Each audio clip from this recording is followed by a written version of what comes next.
Adam is not with us this evening. Sarah? Here. Paula? Here. Carly? Here. Tom? Here. I'm here. Has our meeting been properly noticed? Yes. Please join me in the pledge of allegiance. To the flag of the United States of America and to the republic for which it stands, one nation, under God, indivisible, with liberty and justice for all. Someone like to read the mission statement? I can read it. The Mount Horeb Area School District, in partnership with the community, is dedicated to nurturing, educating, and challenging all students, preparing and empowering them to be productive, responsible, and self-fulfilled members of society. Thank you, Tom. Would someone like to make a motion to approve our agenda? So moved. Second. Motion by Sarah, seconded by Carly. All those in favor of the agenda, please say aye. Aye. Anyone opposed? Would someone like to make a motion to approve our January 20th board workshop and executive meeting minutes? Motion to approve. Second. Motion by Tom, seconded by Joel to approve our January 20th board workshop and executive meeting minutes. All those in favor, please say aye. Aye. Anyone opposed? Addressing the board. Student spotlight. Ms. Teeth and Ms. Smith and Ms. Power, do you want to begin? I am Sarah Brower. I'm Geo's 4K teacher. Geo is just absolutely amazing. He's so respectful, responsible, and ready every day. One of my favorite stories about Geo is he was playing with a toy and another student really wanted the toy, and without being prompted or asking, he noticed that the other student was really upset, and he went over and found another one of the same toy and brought it over to her. And that's just that totally describes Geo. He's so empathetic and always looking to help others, and I'm so lucky to have him. He's awesome. And you all are in the 4K program at Hearts and Hands? Yes. Wonderful. And I see some friends from Hearts and Hands here. Hi, Julie. How are you? Good to see you, and thank you for what you do as well. Gio, who are all these wonderful people here tonight? Can we do some introductions? Maybe we just go along the room here. I see Grandma and Grandpa are here. Yes. Welcome, Mom and Dad are here. You've got your brothers and sisters. Yep. Cousins? Cousins too. Auntie. A proud auntie too.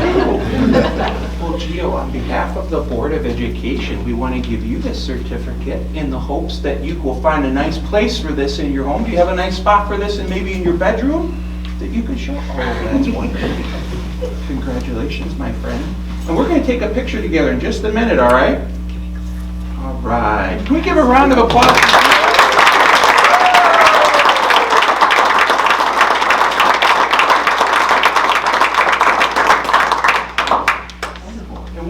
We have another student to recognize. He's been up to so much good stuff lately, it's been hard to schedule. How are you doing? Good. How are you? Thank you so much for being here. And who is introducing all of a fantastic dynamic duo? But Alex, you have to stand up and make me look short here, all right? Want me to stay down here then? So, we were thinking of our student spotlight at the high school, and we were like, you know what? Alex Chapman, he's always the student that will walk up to you in the hallway and talk to you. One time I was in the Culver's drive-thru with my window down, and Alex was in the car. Do you remember this? I do. Across like the whatever way that you're waiting, and he looks over and he's like, "Hi, Mrs. Corcoran." I'm like, wow. A student that says hi to the associate principal out in public, like, he is just a stand-up guy. So when we sent the email out for teachers to provide some feedback to us, they had nothing but amazing things to say about you. They're like, you would wish you had so many Alex Chapmans in your class. He's the type of person that comes up to you and introduces himself. He says thank you at the end of the lesson. He is personable. He's a student that participates in 2 different sports at Mount Horeb High School. He's in basketball and baseball. And he shows excellent sportsmanship on the court and also that leadership off the court as well. No, I could be here all night for Alex, and like Lisa said, the things that teachers said about you, they spoke so highly of you, and they just know, one of the teachers mentioned that when they aren't at school because they have a substitute teacher, just knowing that Alex is there, they know everything's going to be good, right? Please and thank you, being polite. Not to mention he's having a phenomenal basketball season. He, over the winter season, or over the winter break, at a very prestigious tournament in Milwaukee, he was named player of the game. And had a phenomenal game last week where he scored a season or career high. So, and just a true leader on the court. It's what you want as an athletic director too, leading the way. So really proud of him. And that team is number 1 in the state. They just might be.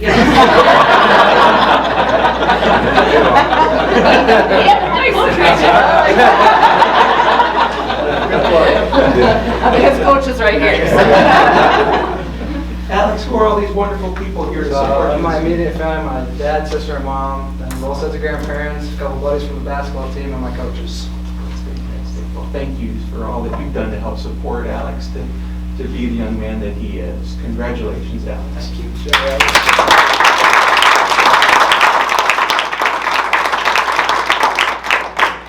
We take a break for just a minute and let's take some pictures with these fantastic young people.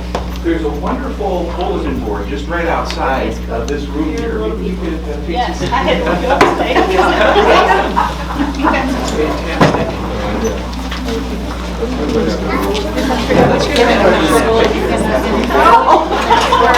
That's what I tried to do.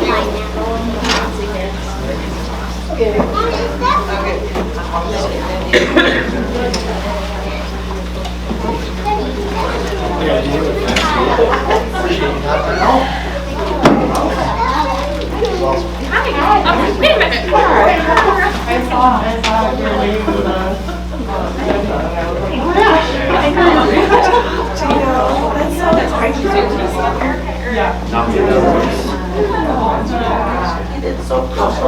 I know. Is Spider-Man your favorite? Spider-Man, I see you got Spider-Man balloons. How about something me is that?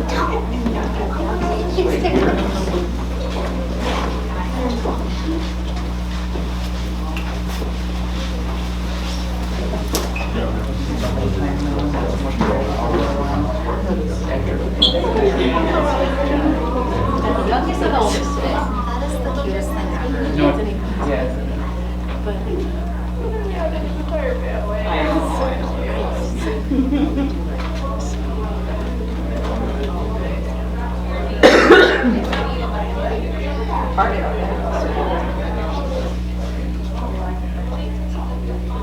long has William Strong been?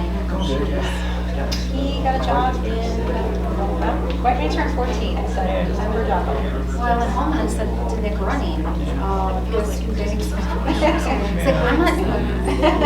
Yeah, you don't have a personality. Me neither. So I shouldn't stay say away like, from oh, you're buying this. You know, my sister's fine. Oh, Bill's character. I always used to sit at home and journal. I just was like shocked when I was, oh. And he started at a good time, like during the holidays. I didn't know people tip as much. But like during the holidays, he got like one day got $50 oil. Not since the holidays, but I didn't know that was a thing. it is. Yes. He spent it right away. It's funny. Keep his tips. Oh yeah. That's something I never even thought of. That's a different game. He wants to work at the school. Yeah, it probably should. Not to scare you, but. Well, when you hear clean. Yeah. I don't know if this spot knows. He has to apply. I don't know.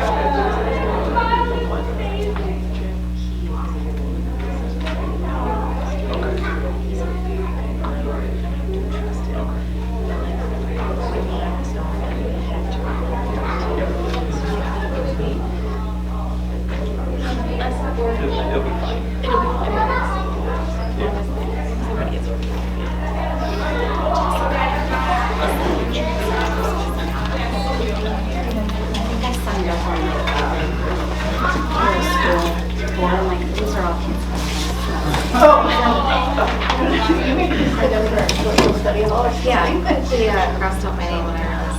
signed up for some sort of activity or. You're now in the play.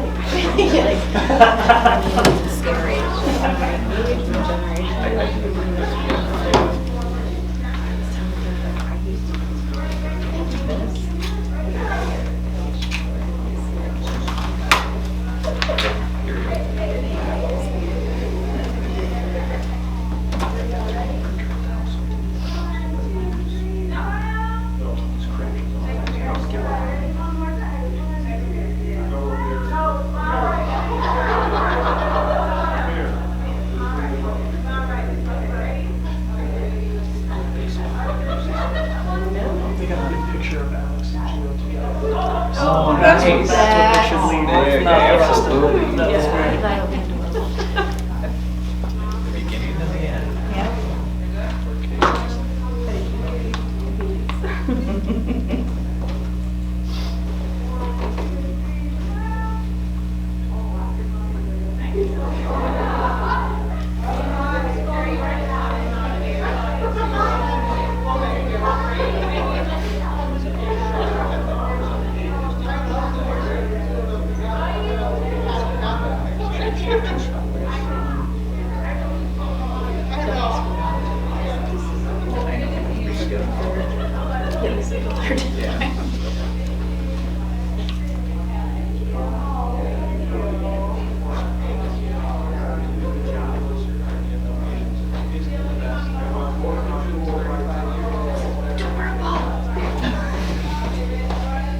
One next to each other and they're like, Nice. this is Friday night. It's fantastic.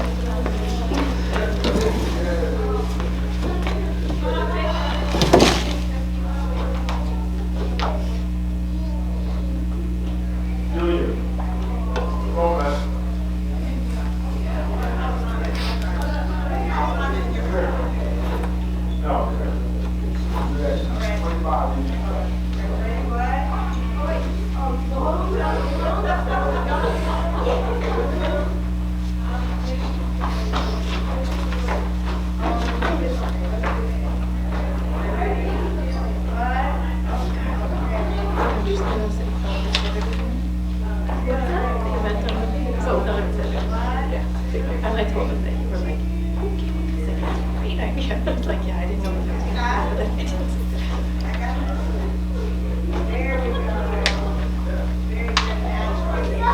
That's great. Thank you, everybody, for allowing us to celebrate those two beautiful families. All right, moving on. 3C, citizens comments. I see that we have more than one. So, Hey guys, let's get your stuff so they can start back. That's a good idea. thank you. Board of Education Policy 187, public participation at board meeting, welcomes input from our community about topics germane to education. We ask speakers to please provide their name and address for the record. In accordance with board policy, speakers should please keep their comments to no longer than 3 minutes or so to allow others who wish to speak and full business of the board can be accomplished. I'll ask Dr. Lerno to keep track of the time. Who is our first speaker? We're pleased to welcome Ann Braun. Good evening, Ms. Braun. I don't know what the process is. Please come, oh, thank you. Please come right up front.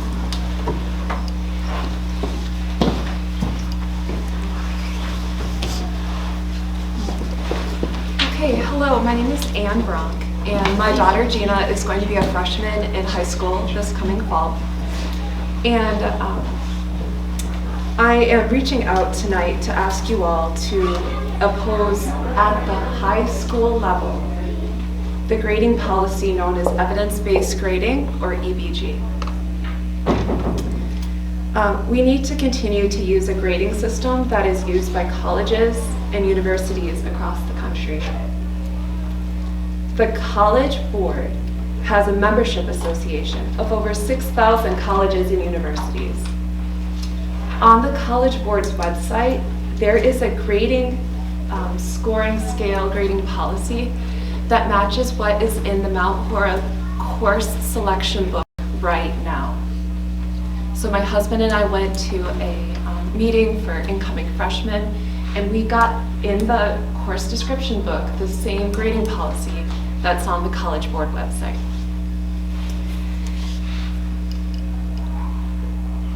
And so we should continue to use a grading policy that is published by the College Board. Thank you.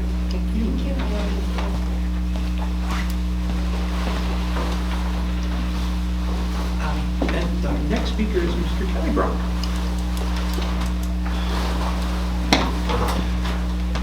So, hello, my name is Kelly Bronk. I'm a resident of Mount Horeb with my daughter currently in 8th grade as well. I'm here because I'm also opposed to the implementation of evidence-based grading, EBG, in Mount Horeb Middle and High School. I believe movement away from a points-based or percentage-based grading, especially on tests and exams, is problematic.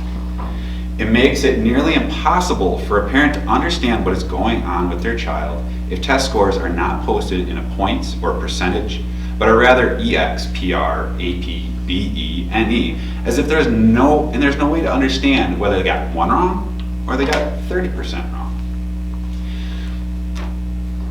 I'm also concerned with fair grading. We have to rely on a rubric filled out by a teacher for our students' grades with EBG. This will make it impossible to tell if a teacher is fairly grading a student. That teacher's biases, whether it be about the behavior of a student or anything else, could very well affect their grade, and we as parents have no recourse. The next problem with EBG is grade inflation. Teachers are allowing or even forcing retakes for grades other than proficient. My daughter says this is happening in her 8th grade math class right now. They're forcing any kid who doesn't get a proficient to retake the test to get to a proficient. This is grade inflation. The extent of retakes being allowed is going to push these grades up, making them unrealistic metrics of students' capability to study for and pass exams on a first try. It also reduces the ability for someone to compare one student to their peers for college admission or scholarships. To pile on, students at the middle and high school need to learn accountability. Failing is a natural consequence of not being prepared. Excessive retakes will eliminate this consequence. The possibility of failure at a minimum, or having to deal with failure after it occurs, is necessary for children to be able to learn how to grow up and be productive in the real world. In the words of basketball great Michael Jordan, I failed over and over and over again in my life, and that's why I succeeded. If we take away the possibility of failure, we may be taking away the joy of success as well. So, in closing, I would like to see a survey of high school parents completed with the results made public to everyone before any additional implementation of EBG has been completed. I would like that survey to clearly question the parents' preference between traditional grading and EBG. I have also started an open records request to get information about how this topic has been handled. And I will be coming back to the board later on with anything I feel like is not right. Appreciate Thank that. you. Thank you. Brooke Running is also here with us this evening. Yeah, and I sat right in line with the camera, and I didn't realize that until right now. So I'll be moving as soon as I'm done speaking. Yeah, I'm Brooke Running. I am here on behalf of Mount Horeb PFLAG. Our board is wanting to be more involved, and as part of that, we have 2 meetings a month, and one of our meetings will be moved to a different day, with the hopes that we'll be able to attend more school board meetings to show our support and be more informed as to what's going on. So as I said, I'm here on behalf of PFLAG to share our gratitude to the district administration and board members for recently expressing public support for all marginalized families, as ongoing executive orders deny rights and/or protections to our trans kids and their families, as well as the rest of our LGBTQIA+ families. This public support is needed now more than ever. PFLAG Mount Horeb is also appreciative of the support being shown to immigrant families, Black and brown families, and families with students with disabilities. We encourage you to stand strong against hate, and thank you for joining us in the fight against injustice. So thank you. Thank you.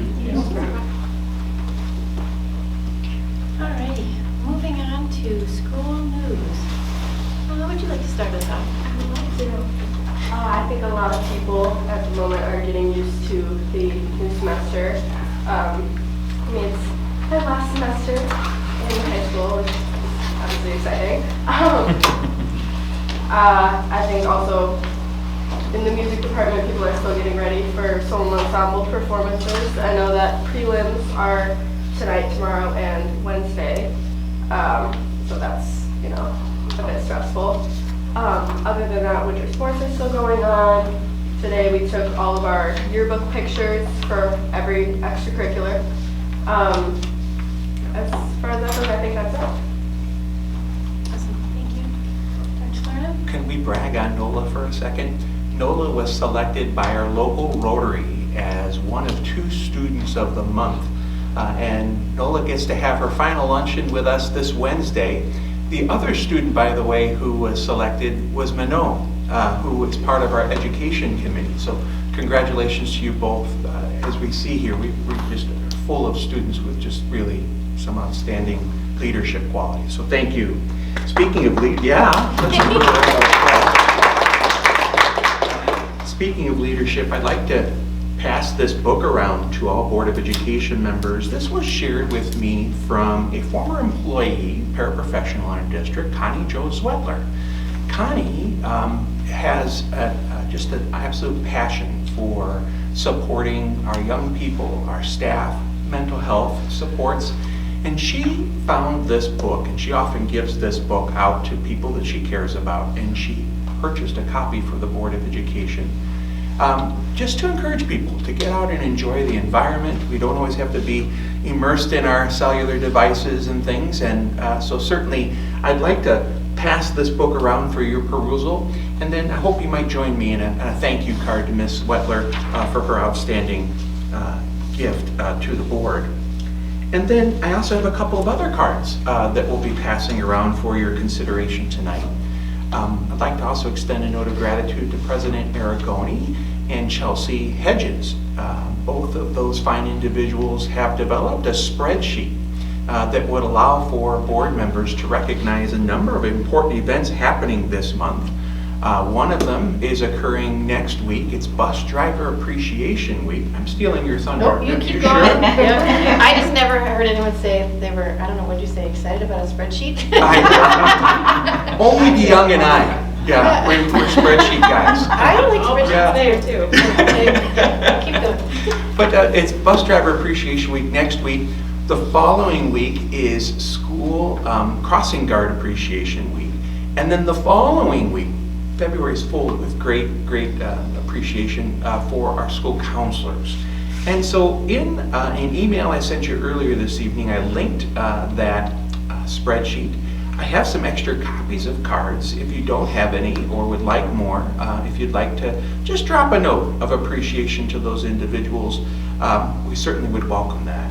And I'd be remiss if I didn't invite you personally to come out to a great breakfast that's happening for our bus drivers next Tuesday morning at about 8:05 out at the bus garage. Brian Toth, our transportation coordinator, always puts on a heck of a spread. I kind of feel like I'm at a Las Vegas buffet when I'm there. It's fantastic. Fruits and coffees and sweet rolls and the like, which is truly to honor the very sweet people who take good care of our kids.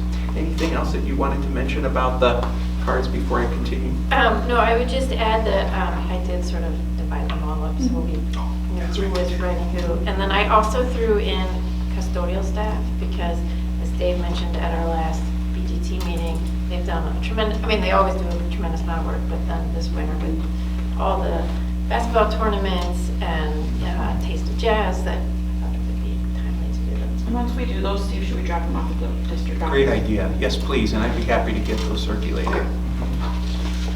I wanted to take a moment also to invite all of our community to a community-wide book reading of a book that I find fascinating. It's called The Anxious Generation. I picked it up last summer and began reading it, and thought it was such a good book that I asked all of our administrative staff members to join me in a book reading. And The Anxious Generation really is girded on a couple of ideas relative to student mental health. The author, Jonathan Haidt, takes us beyond just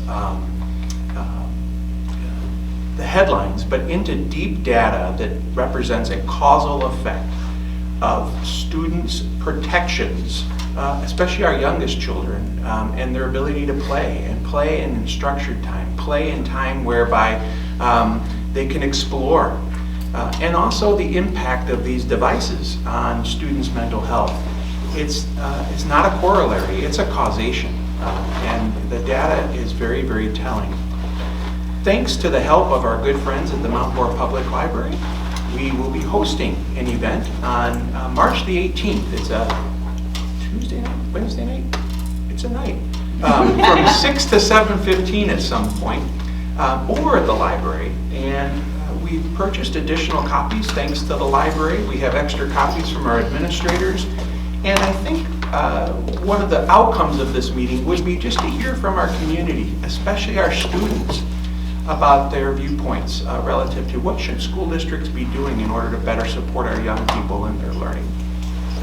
Speaking of supporting students in their learning, I wanted to just make you aware that we continue to monitor very closely developments at the federal level relative to funding. You may have read in the paper last Tuesday morning that the previous Monday, the federal government had issued a series of edicts in which they were planning on clawing back grant money and freezing other grant monies. As late as Wednesday morning, I understand that many of those edicts have since been pulled back, but we can anticipate there will be some careful monitoring of budgetary dollars, maybe title dollars to our schools, maybe IDEA dollars to our schools. And I want you to know that we're going to continue to keep abreast of that and certainly update the board, update the community. We hope that the impact will not be felt, but we also recognize the current administration's intent to sharpen the pencil a little bit. In this respect, certainly if we can answer any questions, by all means let us know. One of the pieces people have been asking me about, is it true that the Federal Department of Education might be jettisoned? And at this point, there's been, I know as much as you do, right? And the discussion that's occurring right now at the federal level may come to pass. We don't know at this point. But one thing we do know is that we're going to remain committed to advocating and remain committed to communicating our learning on this topic. So I'm pleased to answer any questions you might have about this topic, if any. One natural question might be, well, gee whiz, where do we stand with that bus grant? And to the best of my understanding, thanks to Aubrey and Scott's good work, we continue to be in good stead. We have not heard anything to the contrary and remain hopeful that this will indeed be funded. I think one point to make too with some of the executive orders that have been put out is a lot of people don't quite understand that it's an executive order, but it is not law at this point. So I think we need to, obviously, like you said, there's going to be more information coming out. So yeah, challenges to it and, right. And the like, yeah. Mm-hmm. Well, very good. Thank you so much. I appreciate that. Other school news? Tomorrow night is PTO share night at Culver's from 5 to 8. So if you're looking for something for dinner, you'll go on out. You'll see some teachers running food to cars and whatnot. So good night not to cook. It's a good night not to cook, but there's usually a long line, so plan accordingly. Any other school news? The only other thing, or two other things that I would highlight is the Mount Horeb High School Art Show is at the Historium this month, which Dr. Leno pointed out in his weekly update.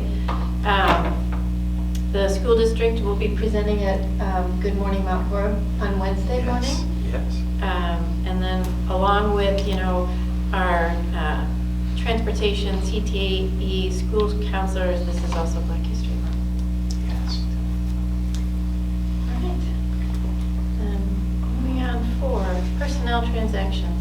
Board members, I'd love it if we could invite Director of Human Resources, Erin Esslinger, up to the, I'd say microphone, but I don't think we have that tonight. But could you highlight a couple of important decisions before the board this evening? You may remember on the 20th on the workshop, we had some personnel transactions of some retirements that we would like to publicly recognize. Preston Sigmund, better known as Mr. Buddy, was joined Mount Horeb School District in 1996 and will have served 29 years in the school district when the school year comes to close. And some of the wonderful things that people have shared about him over the years is that he cares deeply for others and models respectful behavior on a daily basis, exhibits genuine, kind, caring demeanor with everyone that he works with, and he has made it a priority to create a safe place for students. So congratulations to him, and he will be missed. We also have Diane Farnsworth. And Diane joined Mount Horeb School District in 1990 and will complete her 35th year serving the district. In addition to being a classroom teacher, she's also taught summer school and coached middle school volleyball for many years. She has developed respectful, caring relationships with her students and creates an atmosphere of safety in her classroom, and has been dedicating her time helping students reach their very highest potential. And again, also congratulations to Diane, and she will be missed. That sounds good.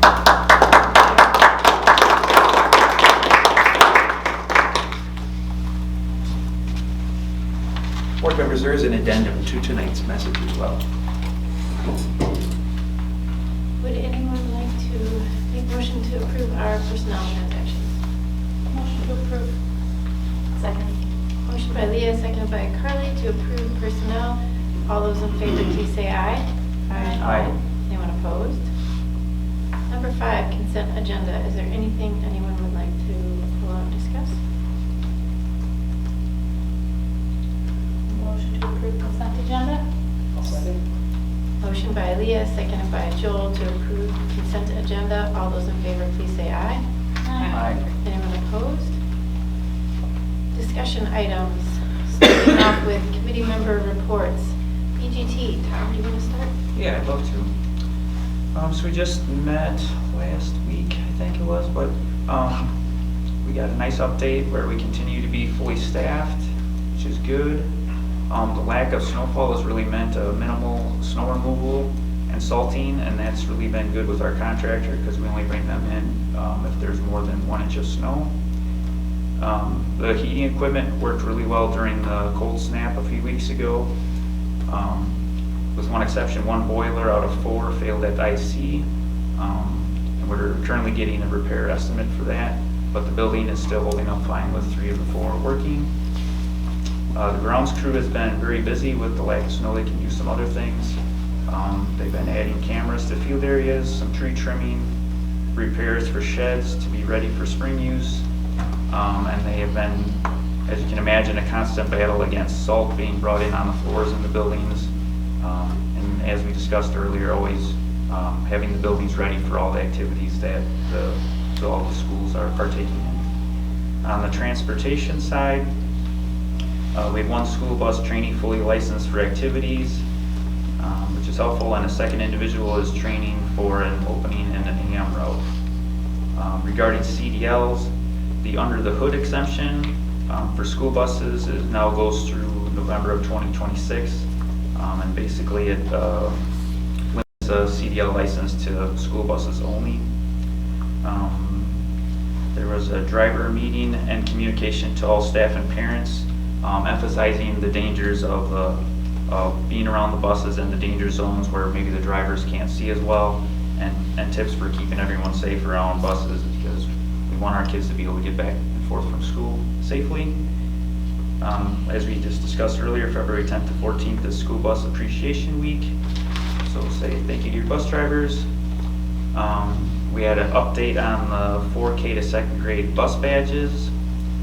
Winter has added even a little more time to the badge system, as the little ones have all their extra layers on and their gloves on, and so they can't quite access their badges as easily. So that takes a little bit longer for them to get through especially at the transfers at the IC, can be a little bit of a bottleneck. And also related to that, the plastic holders that have the badges in are kind of breaking in the winter. We're finding out, so we might need to find a solution for that. The electrical is starting to be looked at by ENS for the electric bus. And then finally, we discussed a little bit about the upcoming budget calendar and spring planning. And Dave will have an updated long-range facility plan for us and develop a 25-26 project plan with adjustments being made to account for the referendum that has passed. And our next meeting is February 24th at 4:30 virtually. Awesome. Any questions for Tom? Joel, you want to point finance? Sure. We met in January on the 13th, and the donation from the Kurth family was something that was brought up. Obviously, that has also been brought to the full board. I saw the wonderful article in the paper. That was lovely. So, again, with thanks for that, gratitude for that. We went over a budget summary, which looks at where are we at compared to our budget for the year. And according to our fearless business leader, we are right on track with where we expect to be in terms of revenues received, spent, made, all of that kind of stuff. And then in addition to that, for the 185th year in a row, Mr. DeYoung has delivered an outstanding audit. So we appreciate that.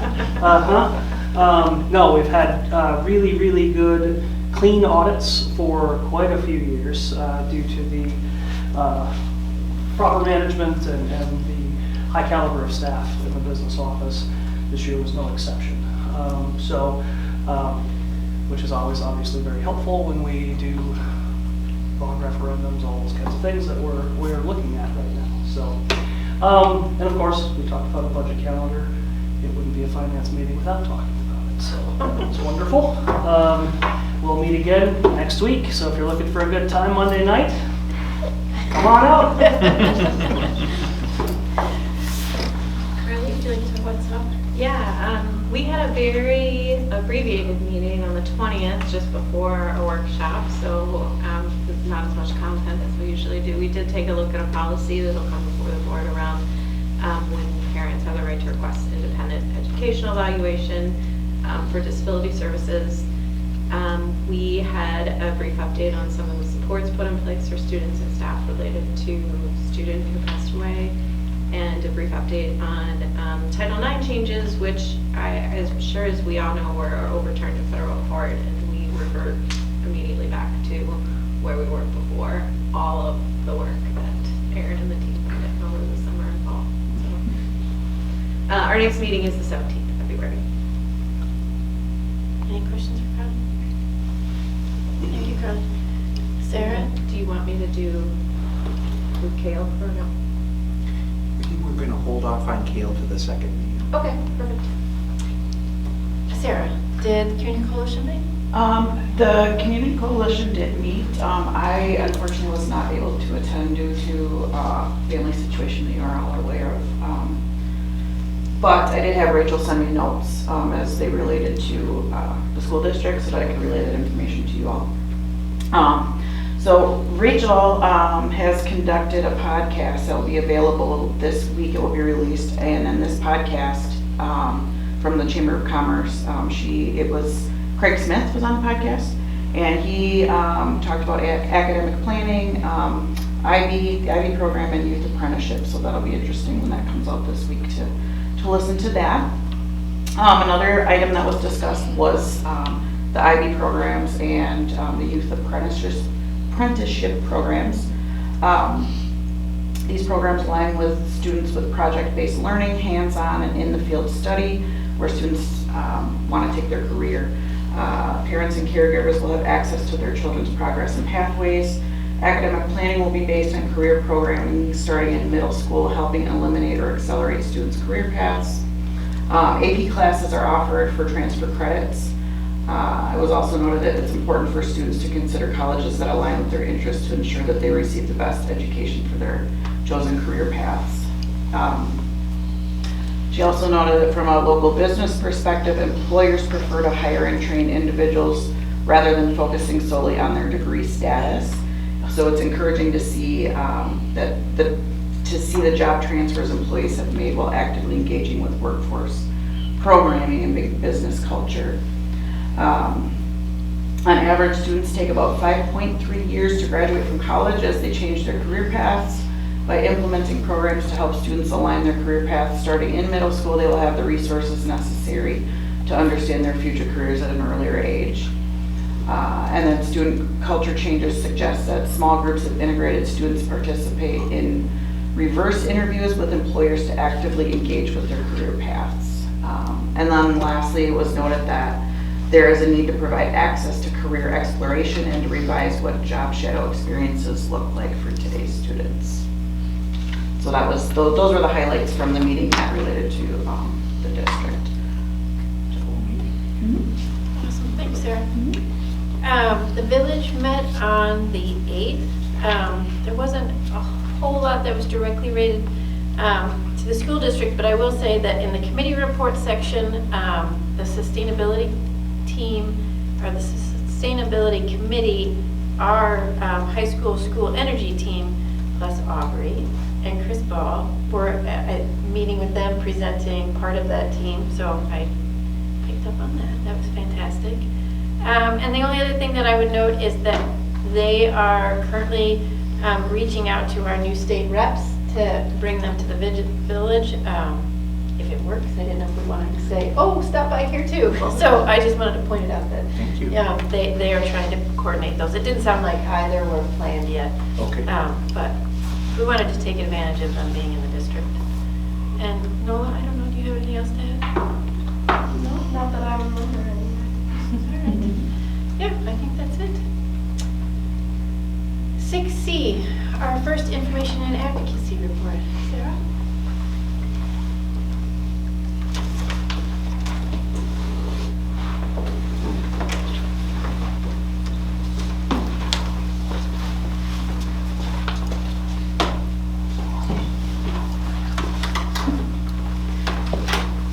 It's one of your longer ones, I feel like, for me, so sorry and thank you for reading it.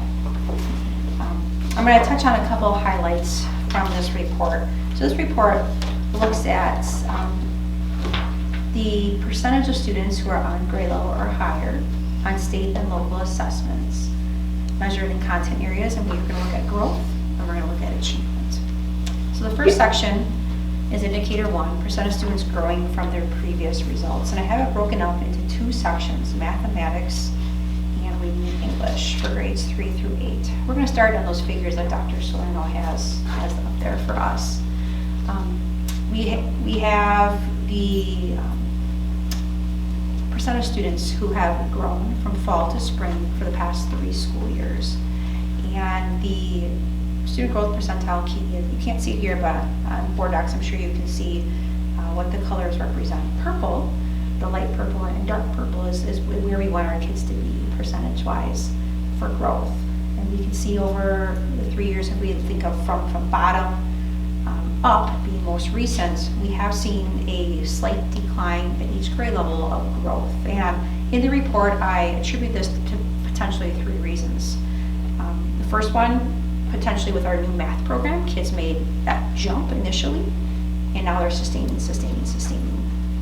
Another piece could be when we think about COVID and learning loss, that was a thing, right, that many of us talked about.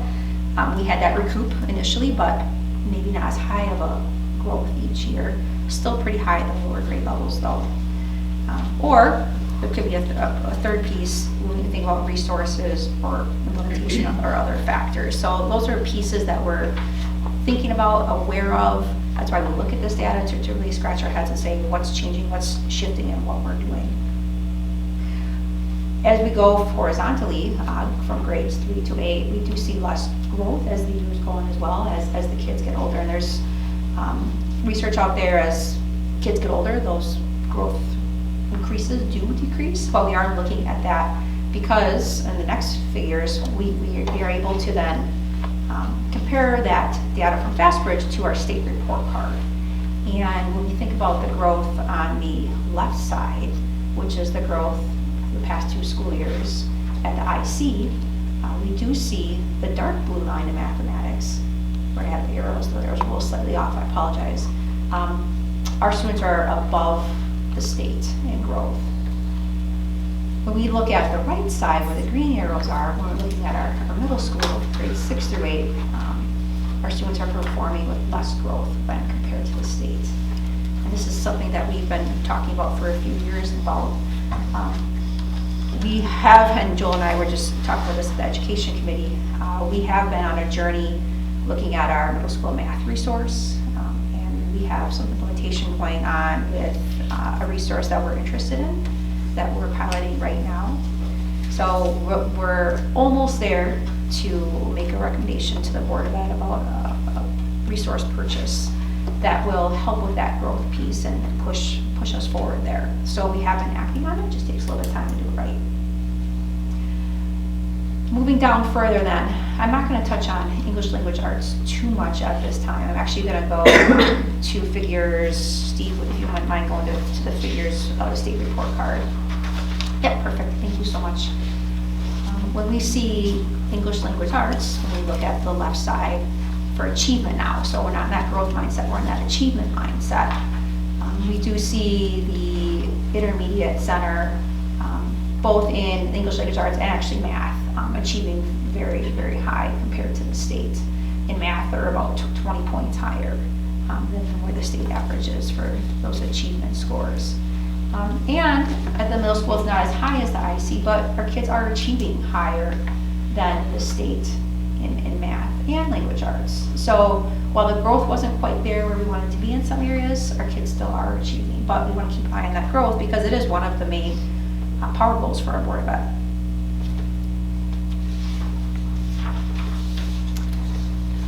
I always include these tables looking at the forward exam. So that's another piece of data that we can use.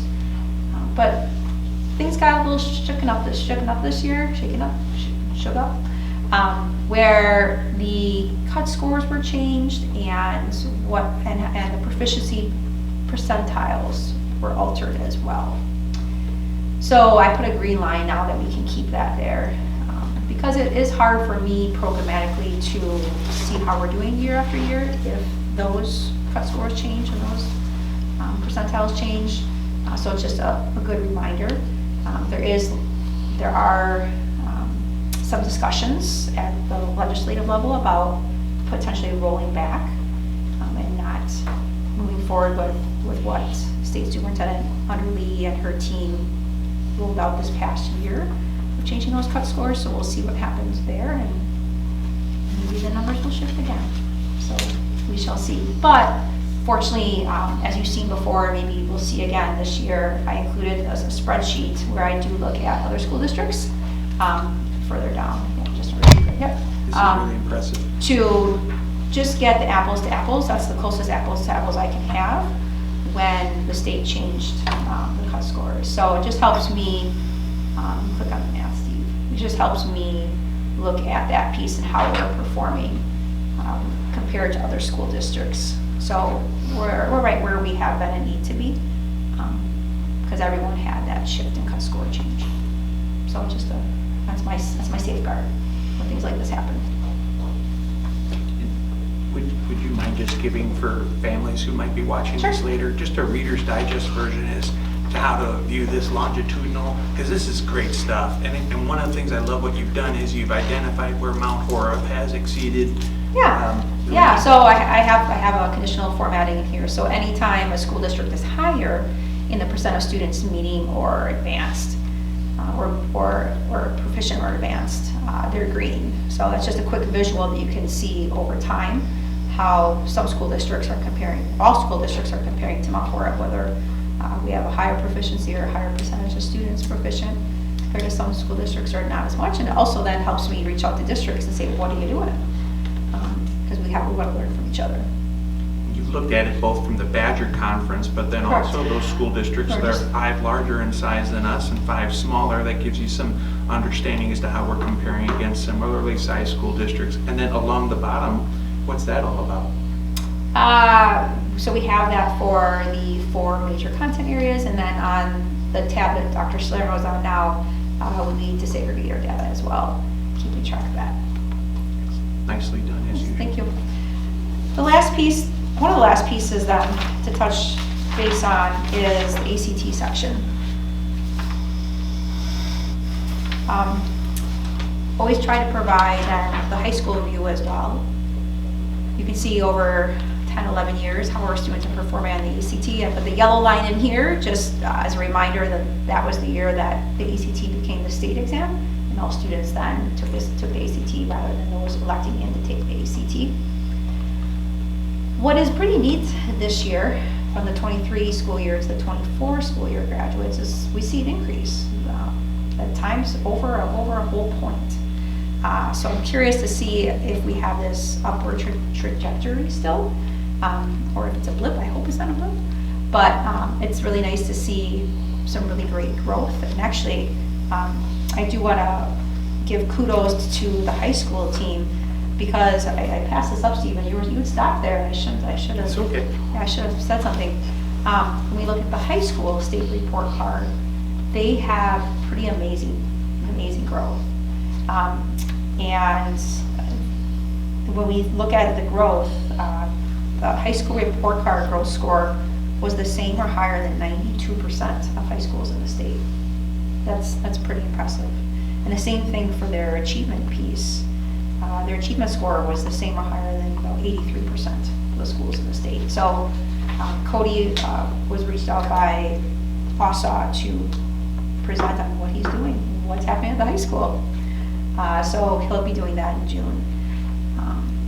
And we're having conversations trying to pinpoint. It's sometimes hard to pinpoint that one thing, but the culture is shifting at the high school. You have a consistent administrative leadership team.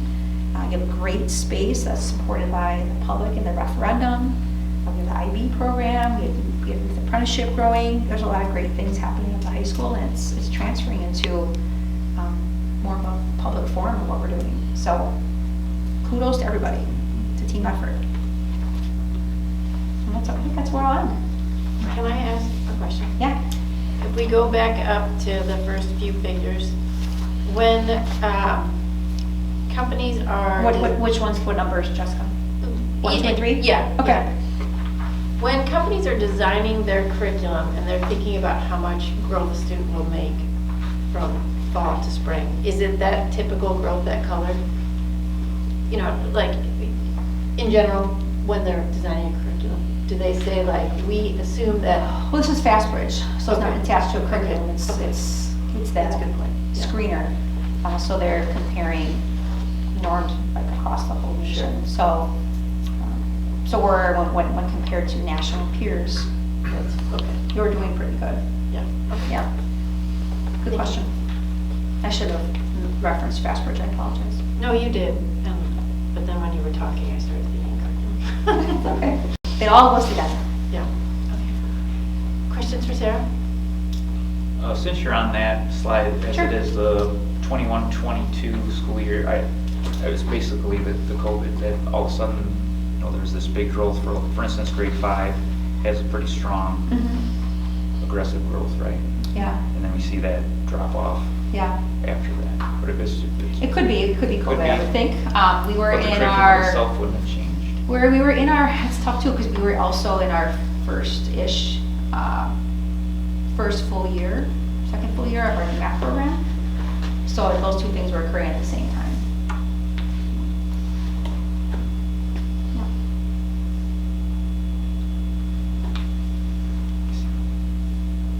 Anything other questions? I'm just looking at the growth in the high school versus obviously the growth and achievement in the middle school where, you know, obviously we're actively working on trying to improve those scores. Yeah.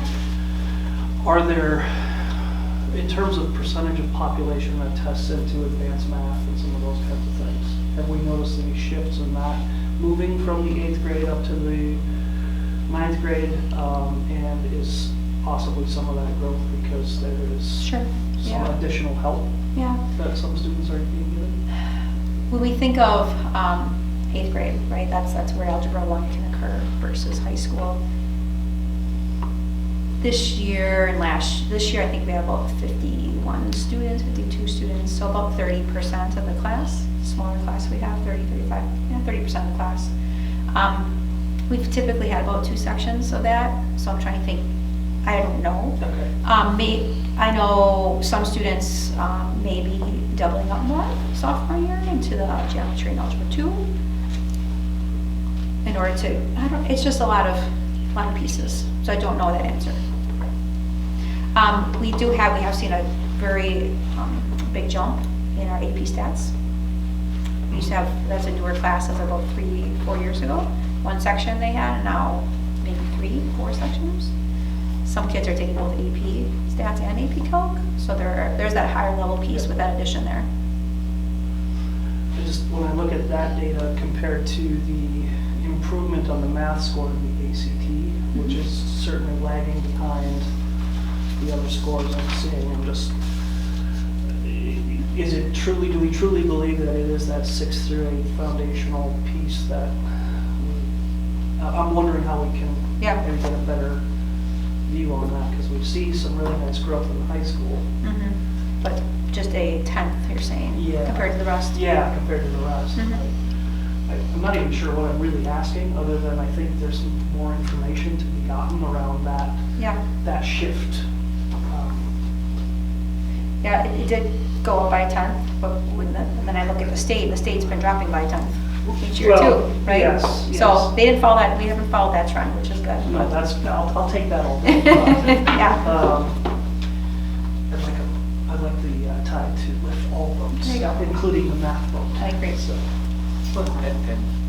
And the evidence-based grading piece helps us to identify those standards that our kids are mastering, and we're going to get them there until they've mastered it, and then we're going to move them on and introduce the next step. And I think there's some continuity between what's happening at the middle school now, and then what are those growth skill sets that the students need once they get to the high school. I've also been keeping my eye on how many years of math students take. State requirement is 3, our graduation requirement is 3. So that's just a piece to look at that as well. So I haven't looked at it in a year or so, but I can look back at that at some point. Who's taking what, how many percentage, and get back to it at some point this year.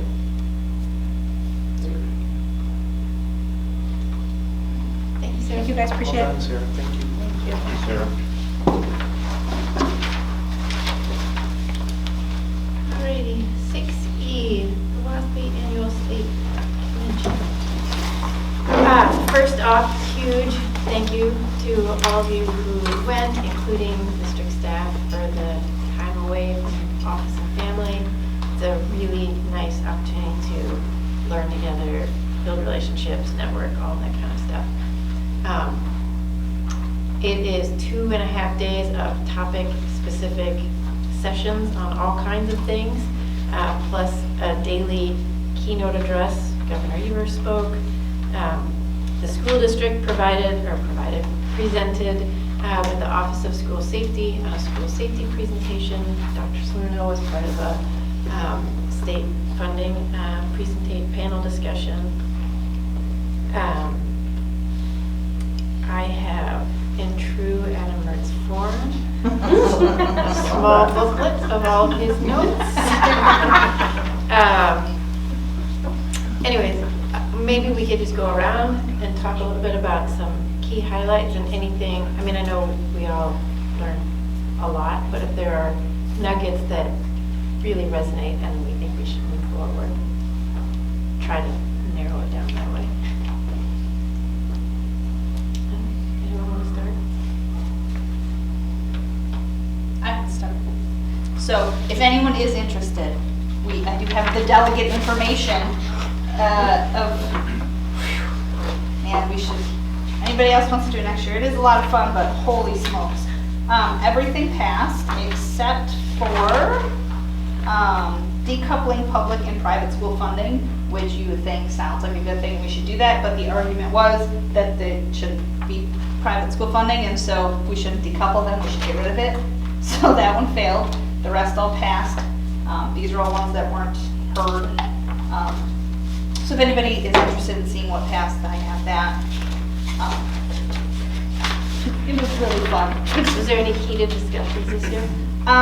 Yes, mostly by the people who didn't have their stuff heard, who wanted their stuff heard, but they couldn't get 2/3 of a vote to have their stuff heard. So they still didn't get their stuff heard. Yeah, and then they tell you, you know, we're not gonna wordsmith, and then people still wanted to wordsmith, and someone had to call the question almost every time. Was it you? Nope, it wasn't me. I didn't have to. Somebody was on it before I was. I think there were like 15 of them we looked at, so it was good. But then for classes, the one that I sat through that was the most interesting to me was one on building community engagement. Salem School District put it on. To be fair, they're K-8 in one building, so it is a little bit different of an animal. But some of the takeaways I got is that every school year they do a realtor breakfast. So they bring the realtors in and give them a spiel about our school, let them do tours, give them some food. They basically said about 16 times, if you feed them, they will come. So provided food, had students come in and ask questions. So that was kind of cool. And they also do a senior, not student, senior adults sunrise breakfast. I think they said they do it monthly. That seemed a little excessive, but it gives an excuse for the seniors who maybe don't have kids in our district or never had kids in our district to come in, have breakfast, have students, you know, interact with them. And then they also bring in, for the little kids with the senior center, they partner with them to bring in senior readers on Friday. And they said that the senior readers are celebrities. Like, you would have thought Elvis came in the building, and so those were a couple of like key takeaways. I also went to one on like staff appreciation, and all the things that we're doing throughout the year. They do one big like party at the end of the year. I don't know which is the better way, but those were my takeaways. Everything else was law related and boring. I learned a lot, but there's no takeaways really to share, except that there's a lot of changes in the law, and I think I sent you the PowerPoint presentation. Just keep forward. I was like, and sent, because there's a lot there. Joel, Carly? Yeah, I went to a bunch of different sessions that had some of other districts that are doing interesting things. One was hosted by 2 districts in school perceptions, and they were talking about their student survey process and how they are, some of them surveying students as, you know, young as 4th grade. I mean, using like happy face and frowny face and, you know, age appropriate answers around topics around belonging, around support, bullying. I feel like I know why I'm learning this, that kind of thing, and it was interesting to hear what they were doing, how they were using it, and using school perceptions gives them the ability then to benchmark to other schools, other comparable districts in Wisconsin and across the country when they don't have that. But one thing I thought was one of the districts kind of made it part of their core mission to get a better handle on student wellness and using this, and then also made it a community conversation. So published the anonymized results, had community events around talking about them, that kind of thing. Another one I went to was actually hosted by Verona, Wanakee, and Middleton that talked about their equity and inclusion programs. I wanted to see what they were up to. And they've got, they talked about some of the things that they're doing around focusing on diversity and hiring and how they're trying to reach out and help improve the recruitment pipeline, just given that we know that teacher recruitment in Wisconsin, the entry into teacher prep programs is going down.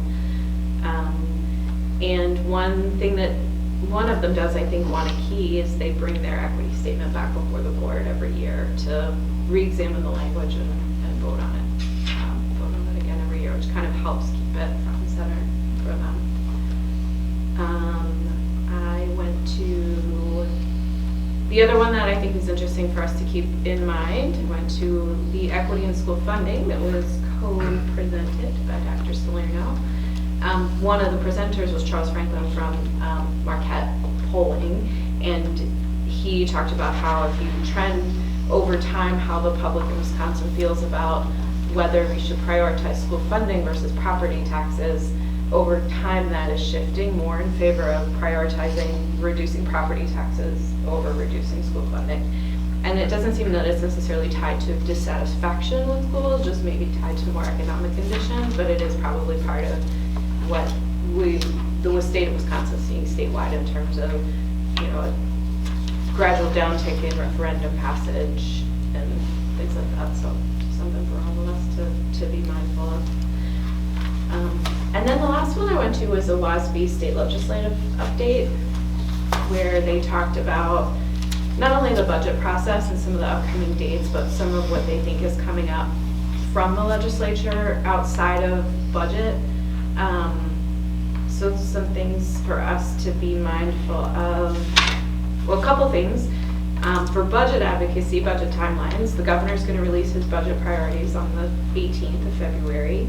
DPI has already released their priorities. They are asking for the whole $4 billion surplus for education, including increasing special ed reimbursement up to 90%. The day of the Capitol, March 12th, so that if anyone is interested, wants to come, WASB coordinates that, where we can go and meet our legislators and talk about, advocate for school funding.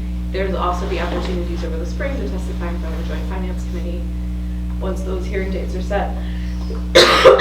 Otherwise, legislatively, I think Sarah mentioned already that the legislatures may look to bring back the state scoring system to what it was previous to Dr. Underley's changes last year. There's probably going to be more on accountability, parents' rights. I think that the whole issue with the Milwaukee Public School and their financial troubles seems like it's going to lead to more government oversight types of bills. I don't know what that looks like yet. Speaking of the anxious generation, there is a representative who's working on drafting a statewide cell phone ban in schools. There is the potential for a cursive writing mandate to be drafted, a computer science graduation requirement, and it does seem that there's legs now, more representatives on board with getting the Office of School Safety funded as a regular budget item. So those are my updates. Thank you, Carly. Joel, do you have anything you want to share? Sure. I went to a couple on AI, which mostly policy, legal, that kind of stuff. But one thing that was very interesting that might help the committee that's looking at that, or committees, is the Missouri School Board Association has actually put together an AI toolkit. I don't know if we've looked at that at all, but I looked through it and there was some different things in there that may be helpful. I don't know. But in terms of the rest of it, I'll reserve it until I hear the good work of all our people before I start looking at all of that. I sat through quite a few on healthcare, which was a fun deal as we look at healthcare going forward. Some things there, nothing really that we would need to take up necessarily other than to pay attention to it. The one I thought was most interesting, or maybe most actionable, was Lodi did a presentation on how they engage their community and communicate with their community. And I thought there were a couple of pretty good takeaways there.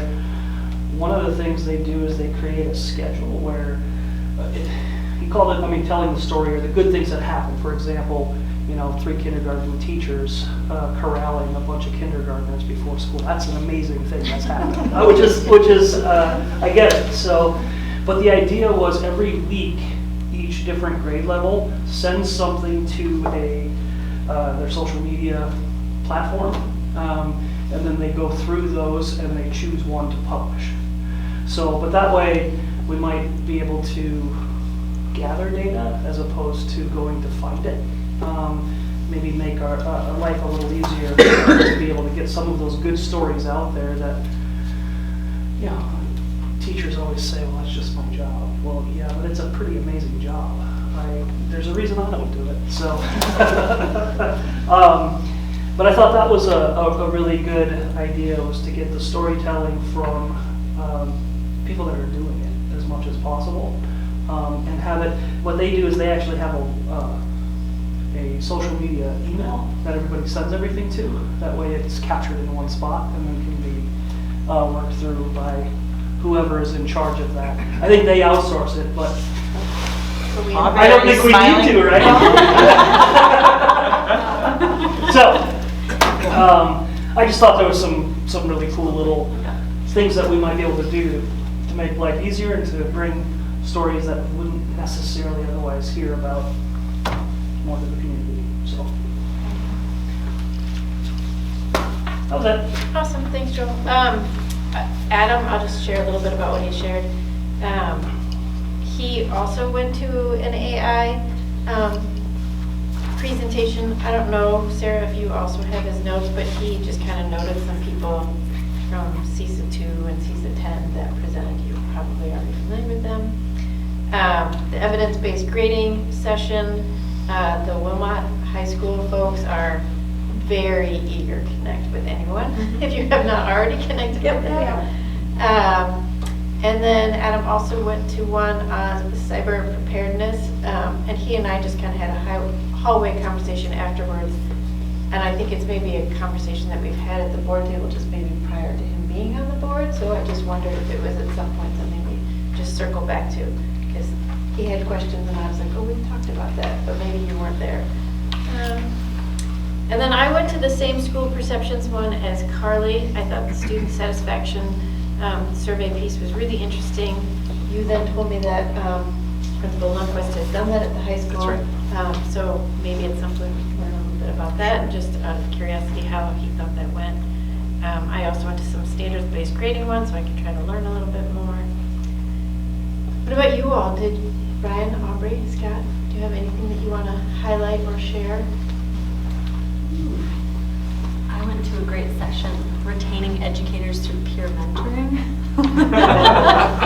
You're so fun. And our very own Jessica Aragoni was the main speaker there, which was fantastic to hear about. Otherwise, one of my favorites as well was a session on improving your school facilities with federal and state dollars. So I got to monopolize the questions section there a bit.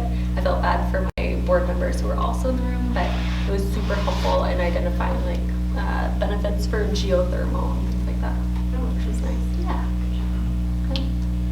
I'd say like I went to a lot of law stuff, and that was beneficial to be able to watch what's coming. Probably one of the best ones that I went to was specially designed instruction, so designing special ed spaces in the construction phase. So as we're looking towards doing a remodel of our elementary school, like how do we proactively include special ed spaces and designs? And so they had a couple districts and some architects talk about some innovative spaces that they've done, and took some pictures and forwarded them on to people, and excited to kind of implement some of that stuff too. Yeah, Tuesday I had the opportunity, thank you for allowing me to do it. I went to the Baird headquarters, and there were probably about 50 business managers there talking on a variety of business topics. Budget obviously is at the top of everybody's list, it always is. But we got to talk about a number of other things kind of behind the scenes on how they make things work for us. Really, really helpful actually. So thank you for that. And Carly and others talked already about School Administrators Alliance, the DPI budget, comparison and contrast, all the different perspectives on that. Special education is, any increases in special education will be extremely beneficial for all schools, regardless of enrollment status, income status, etc. It will help all schools, not just special education students, but all students. That's my little promotion. Good promotion. The only one that I would add had to do with mental health, student mental health and wellness. It continues to be a topic on my mind, and I attended a program from the Oregon mental health team where they were just explaining the types of services that they offer and learned more about the services that we may want to tap into down the road. We're on the cutting edge as a school district by having Oregon mental health in our districts, and I thank the board for allowing that to happen. Well, thank you, Sarah, Tom. We missed you, but we know you were busy, and maybe we'll get to all be there together next year. Alrighty, 7A, second reading of policy 522.1. Erin? Yes. As Jessica said, this is the second reading. There aren't many changes from what we saw last time. Just some wording under permitted acts. We adjusted, I think, prescription to medication, added a link for the employee assistance program, and added some clarifying language, examples of work conduct under off-work conduct. So just some few adjustments for clarity as you could consider this policy before you today. Any questions for Erin? Or additional comments about this? Motion to approve. Second. Motion by Leah, seconded by Sarah. Any further discussion? All those in favor, please say aye. Aye. Anyone opposed? Thank you, Erin. Moving on to first reading of policy 549.1, controlled substances and alcohol testing of commercial motor vehicle drivers. I'm going to start off by thanking those who have been on the personnel committee. We've actually been working on this policy for about a year. It's a meaty one. It has lots of legal references. So in general, when we were looking at this policy and working through it, our previous policy had lots of procedural portions intertwined. And so we worked hard on pulling what's procedure out and what's required by state and federal requirements for folks that have CDL licensure. So this policy looks drastically different than the first, and most of that first version is now going to be moved to administrative regulation. So we're not losing that language, but rather moving it in the appropriate spot. Also adjusting some things just to improve clarity and readability. And just to note that this policy is not found in a lot of other districts simply because many districts hire out a bus service. So there's very few policies that, in comparison, because they just they don't own their own bus fleet as we do.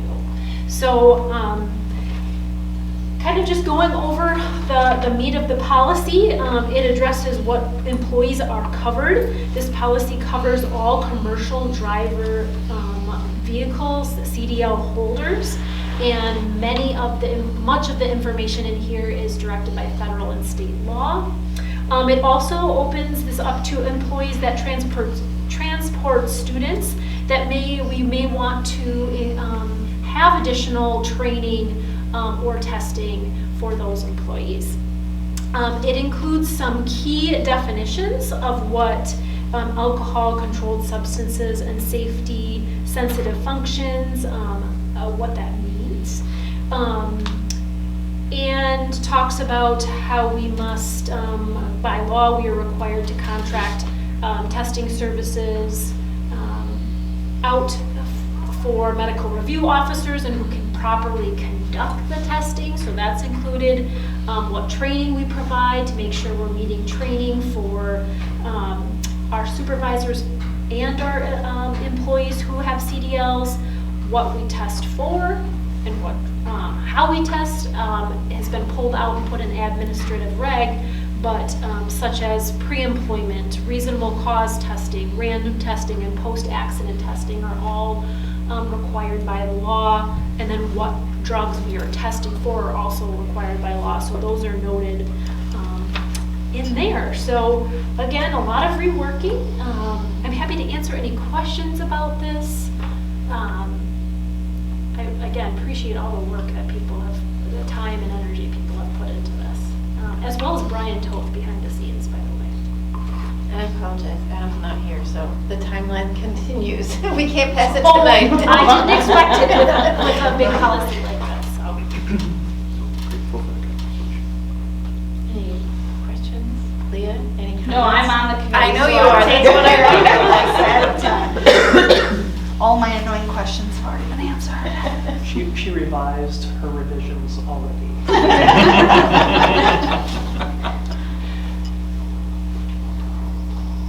No? Okay, thank you, Erin. Okay, we'll bring it back. Thank you. I don't think we have any more citizens comment. Future agenda items, if there's anything that you would like to talk about, please let Dr. Slurman or I know. Schedule of next meetings, anything to highlight, Dr. Slurman? Not at this time. Would anyone like to make a motion to adjourn? So moved. Second. Seconded by Sarah. All those in favor of adjourning, please say aye. Aye. Anyone opposed? We're adjourned. Thank you. Just a heads up, I will not be meeting on the 15th, or the 17th. Oh, okay. I have to travel for work. Anywhere exciting?